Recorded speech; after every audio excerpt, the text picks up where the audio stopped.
Now, the B-52. My granddaughter, who was 19 and a favorite of mine, the only one I had, couldn't find a B-17. She said they had a B-24, but she knew better than to buy that for me. So she bought this, and it's very opportune because our speaker today is one who has lived with those babies back in the period of the Vietnam War.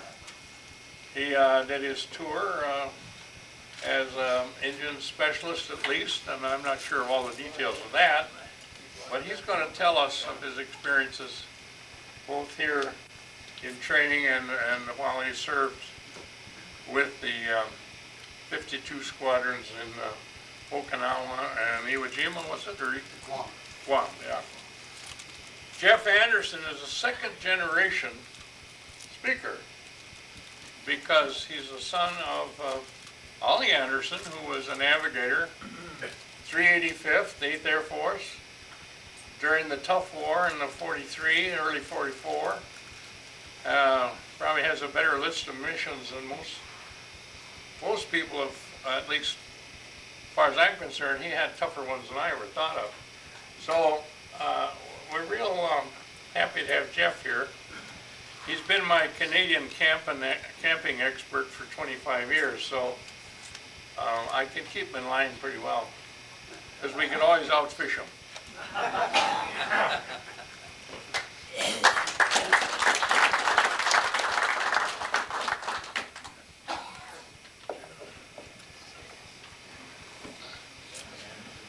The camera is on. Thank you. Yeah, watch it. Thank you very much. I'm honored to be here. I appreciate you inviting me. My name is Jeff Anderson, and I grew up in Minneapolis on 39th and 15th, and then when I was about in first grade, my folks moved to Richfield.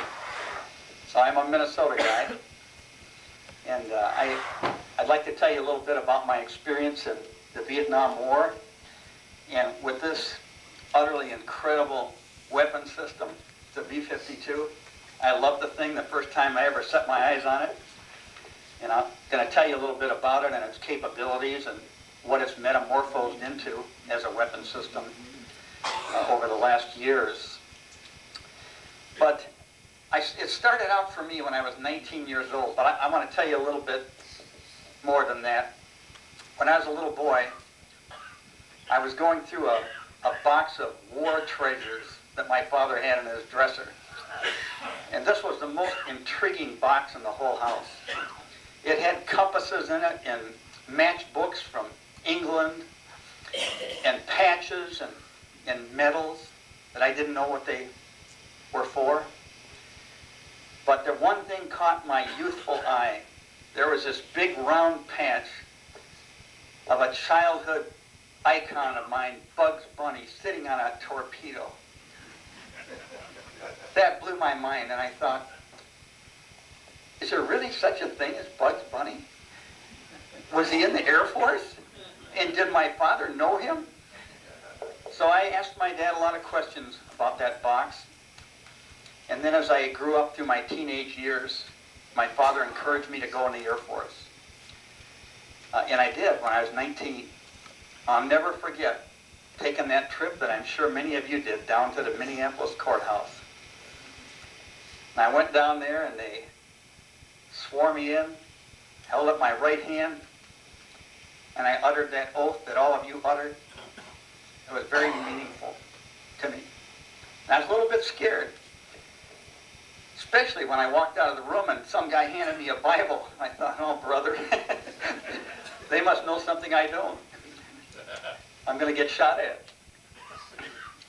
And so I remember sitting down on the floor at the Minneapolis courthouse with a bunch of other young guys, getting ready to board a bus to the airport, my first airplane ride ever, to Lackland Air Force Base. So I got down there, and all of a sudden the world of the military became mine. And I entered into basic training at Lackland. Then I went for 6 months to Chanute Air Force Base in Rantoul, Illinois, where I studied to be a jet engine mechanic, which I wanted to do. They gave me my choice because I did well on the mechanical test. I didn't do too good on some of the other aspects of the test, but thank goodness I did well enough on the mechanical one that they gave me my choice of what I wanted to do. And I said, I'd like to be a jet engine mechanic on a bomber. And so they sent me to Ellsworth Air Force Base, a strategic bomb wing with a locked and cocked nuclear deterrent bomber pad on call at all times. It was loaded with nuclear weapons and ready to go. And that base also flew the Chrome Dome missions, which I'm going to tell you a little bit about. So I was inducted into the annals of being a jet engine mechanic, and I really liked it a lot. Let me tell you a little bit about the B-52. It's called the Buff, B-U-F-F, which stands for Big Ugly Fat Fellow. That's what the pilots lovingly refer to this thing as. It's made by Boeing. It had eight Pratt & Whitney engines on it, J57 engines. But now the only model left, there was a whole litany of models starting out with B, C, D, E, F, G models. The only models left are the H models. And we had about 700 or 800 of these airplanes, but in the 1991 peace accords, the United States agreed to destroy a number of them, and there are now just under 100 of them.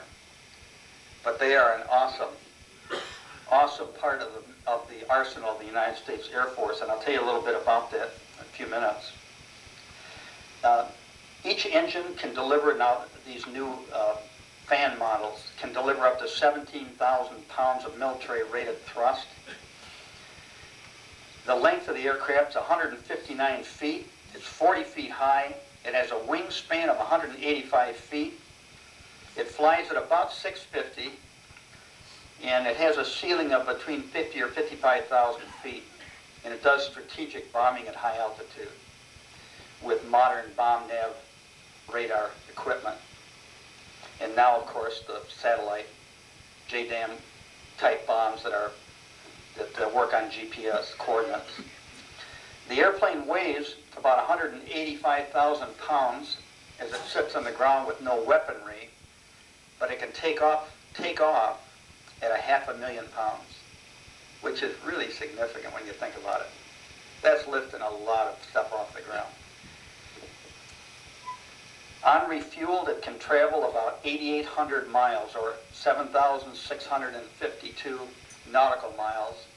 And of course, by being refueled, it can fly almost indefinitely. Of course, it would run out of oil eventually, but it's got an amazing capability. I'm going to tell you a little bit about that too. It sprung into life on the 15th of April in 1952, and the first models were pressed into service in 55, and they built 744 of them.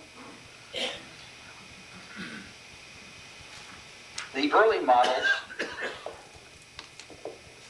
kept metamorphosing into what you have today. And this aircraft is so versatile that it is believed by many that this airplane will be in service until the year 2044.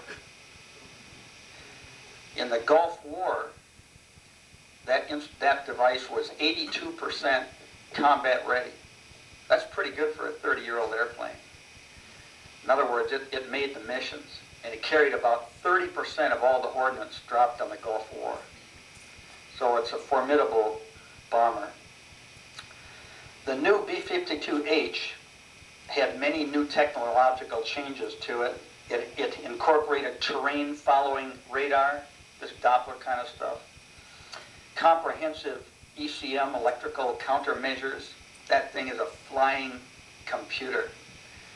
And what it can do to enemy radar and SAM missiles and everything is just delightful if you love electronics and weapon systems. It's hard to shoot one of those down. Now, they get shot down, but it's not an easy thing to do. It has an electro-optical viewing system, which is a Star Wars kind of stuff. It's a long-range bomber with in-flight refueling. A non-stop flight of 24,325 miles was made around the world in January of '57. It took 45 hours and 19 minutes.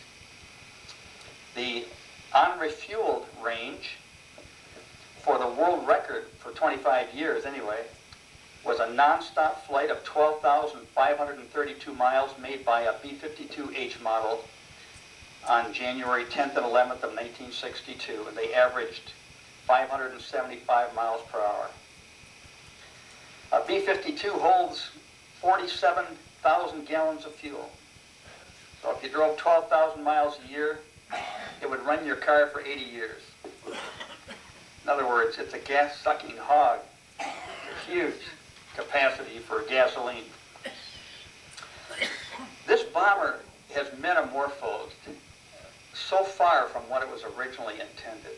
It was originally intended to be a nuclear deterrent, a deterrent to nuclear war. It was originally made to carry nuclear weapons, which it has never dropped. And they flew those Chrome Dome missions, and that's what I was involved in, servicing those aircraft at that particular time in history.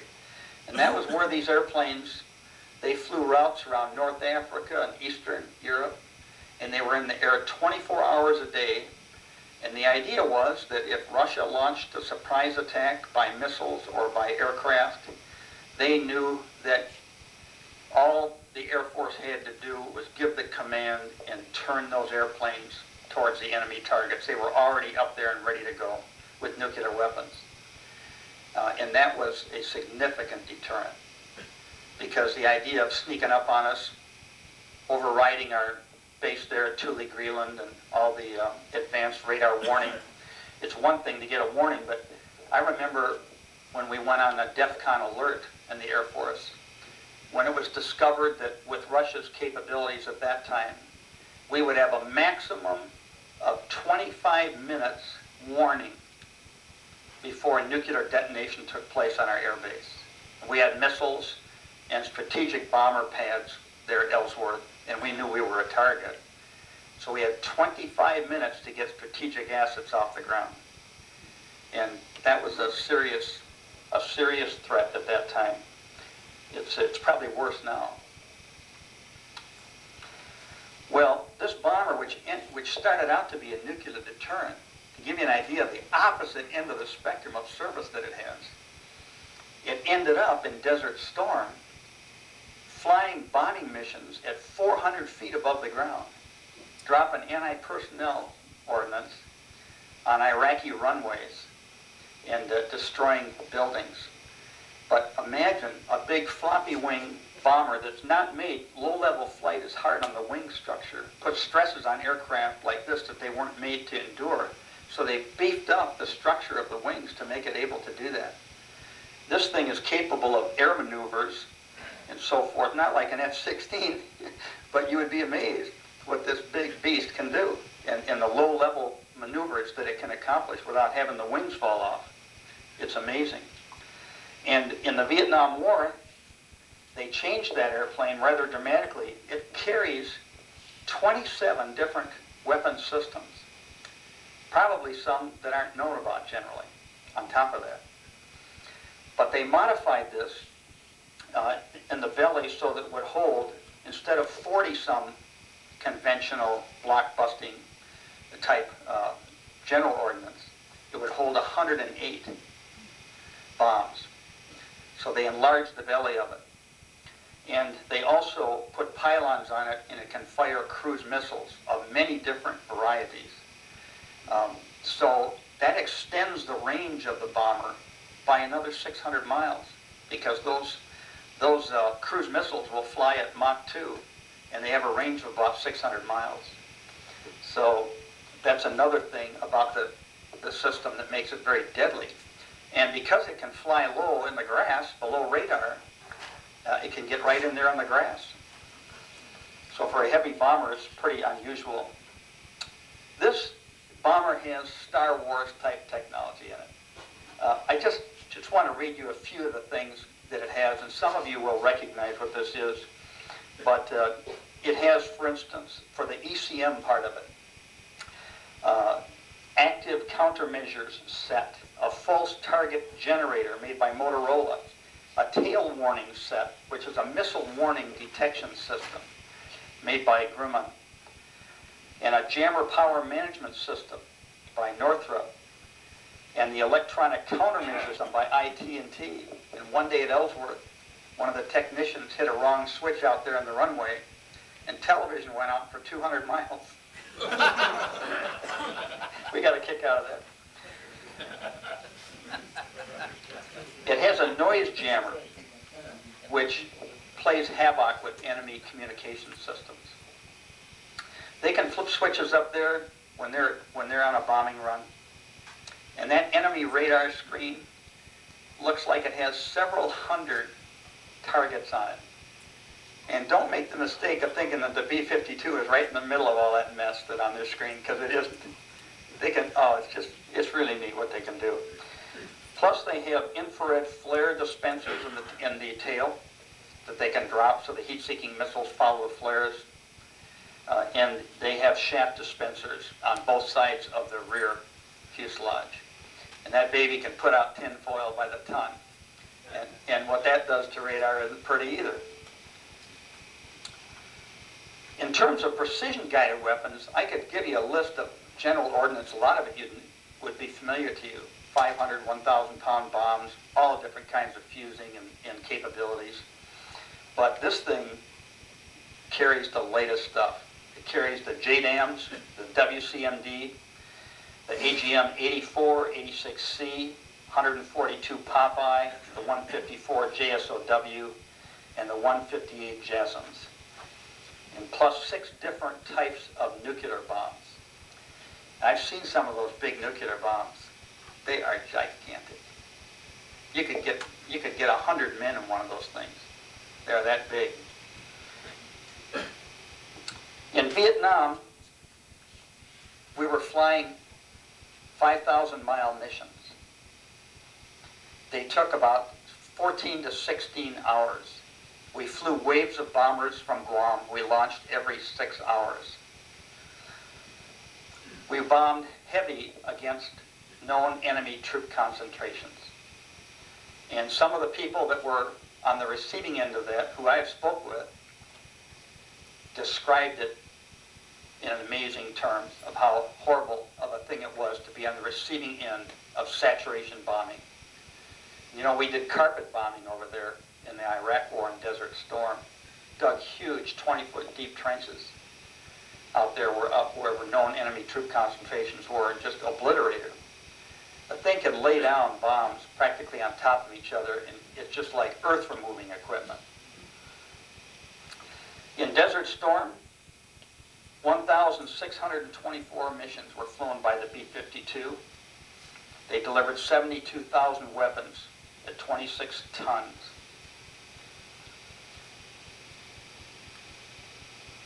This is interesting. In September of 1996, 2 Barksdale B-52Hs left. They left Barksdale. And they had conventional air-launched cruise missiles. And they went on a 34-hour mission, 16,000-mile trip. Talk about the long arm of the Air Force from Anderson Air Force Base. The flight was the longest distance ever flown for a combat mission. Only 2 days prior, the Buff crews had completed a 17-hour trip to get to the place, to Anderson. So you could just see how this weapon can extend itself around the globe. There's 8 engines on each B-52. There's 2 per nacelle. The early models, for you mechanics in the room, they augmented thrust. They didn't have fan engines. And they augmented thrust with water injection that was sprayed in the inlet. The aircraft had huge water tanks on them. And the jet engine, the way it works is, it's dependent a lot on the amount of air that you can get through the engine, like all engines are. You know, they rate carburetors in cubic feet per minute. And essentially, engine power is a function of how much air and gas you can burn. So when you're over in hot places like Guam and Okinawa, you're at a disadvantage in developing thrust. So you have to augment thrust so you wouldn't get 500,000 pounds off the ground. So what you do is you spray this water in the inlets on takeoff, and then you increase the amount of fuel, and the water cools the air and creates more of a mass of air and a greater cubic feet per minute of air flow through the engine. And it also cools the engine so it can take the additional fuel without burning up. Now, one of the problems associated with that is that you can imagine you got 500,000 pounds going down the runway, and you could lose water on one wing all at one time if a malfunction happened. And that happened now and then. And all of a sudden, you've got this tremendous differential in thrust, and that airplane will just cock on you like this. And if you're not careful, it'll flip over and you'll lose the crew. So takeoff was tenuous on those places where it was hot and humid.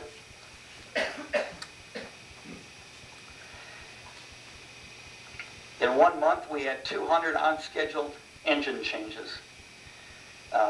Those airplanes were built at that time, they told us, for 10,000 airframe hours, and we had a number of them over there with 20,000 airframe hours. And we were pushing the weapon system to the max, and we had a lot of engine failure.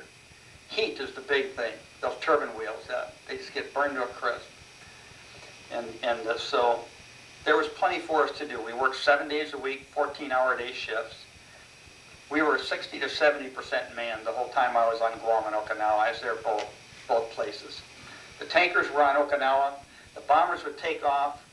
The tankers would leave Okinawa and would top them off for their fuel so they could make this long bombing mission. Now I got to tell you, one of the things that was disappointing to me about the Vietnam War was that it wasn't very supported by the general public. People in the 60s generation did not know anything about the domino theory. And even if they had known about it, I don't know if it would have made any difference to a lot of them. And you probably remember that domino theory was that basically that there was a concern that with the aggressive nature of Russia, the communist world, that they would knock off one country at a time in Central Asia and around the world, and that pretty soon we would be isolated. And they were clearly pursuing a military objective like that. And so it was necessary to stand and oppose these adventurous land grabs that were going around, like Vietnam. In the eyes of many, it was a tactically important thing to do. But the war is so immensely unpopular that it's hard to get people to even acknowledge that that's true. But if we hadn't had that kind of mindset back then, I wonder how far Russia would have gone today. I wonder how much real estate they would own in the world. So I think the war was, I personally think that it was important to be over there. And it proved, though, that even with the latest and greatest weapon systems and good troops, that wasn't enough to win a war. I don't know, I doubt if anybody didn't already know that, but it was a good living proof. But there was a few moments that were really gratifying over there, and I'll tell you about one of them. One of my roommates over there, his job was to score bombing runs. Now, they didn't have Norton bomb sights, of course. They weren't using images like through magnifying glasses and that type of thing. They were using bomb navigational radar. And before they would go up, they would get a graphic depiction of what the terrain would look like at the target. So when they got them on target, they would see this bomb nav thing on their scope, and it would resemble what they had seen prior to going. And then these devices would track the bombs and show how the bombing actually went, whether the targets were destroyed. And then these folks back in the little dark rooms back there at Guam, they would score the bomb runs. The most aggravating thing for us, and for the flight crews and all the personnel, was that we lost 50,000 guys in this war. And tremendous effort was put forth. And we were not allowed time and time again to strike strategic military targets because of politics, because they were afraid of angering Russia and China and expanding the war. It was disgusting to risk your life for that kind of jazz. But every now and then we would get reports from the fighter squadrons. Now those fighter pilots, they're a different breed. They're hot dogs. And we would hear these stories. There was this, you can just imagine, it's kind of like this. I'll just give you a fictionalized account. There's these two guys in a fighter, Joe and Pete. And they're flying about 25,000 feet at Mach 1 over Vietnam. And the guy in the back says, Joe, feels like one of the bombs just let loose from the wing. And the other pilot says, yeah, I thought I felt that too. I hate when those things fall off like that for no reason. I sure hope they don't hit any targets that aren't authorized below. And then seconds later, a building would get blown all the crap that was on the do not hit list. And that was enough incentive for us to go out and party that night when we hear stuff like that. Because those buildings were filled with all kinds of stuff that was helping the war effort. And every now and then a courageous, rebellious pilot couldn't stand any longer and blew one of them up, and it encouraged all of us.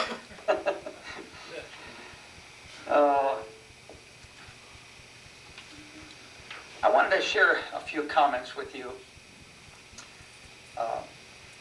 because I don't think I could stand in front of a group like this that I so admire and not share some of these comments with you. But my dad is 84 years old, and he brought me to this group here. And a few years ago, he took me to England. And I got to see in East Anglia at Great Ashfield, which is now in the middle of a farmyard, which is where these air bases were. They're in the middle of farms all over England. And the folks there in England came out in droves.